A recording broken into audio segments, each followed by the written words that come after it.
The second step is additional details, where you will fill in your nationality, address, and passport information. Select your nationality from the drop-down list. Your date of birth will be pre-filled and locked. Then enter your complete permanent address, which should be your address outside India or your guardian's address, along with postal code, country, city, and state.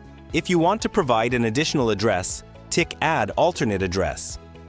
Next, fill in your passport details exactly as printed on your passport number, issuing country, date of issue, and date of expiry. Any mismatch between what you type and what is on your passport can lead to application rejection.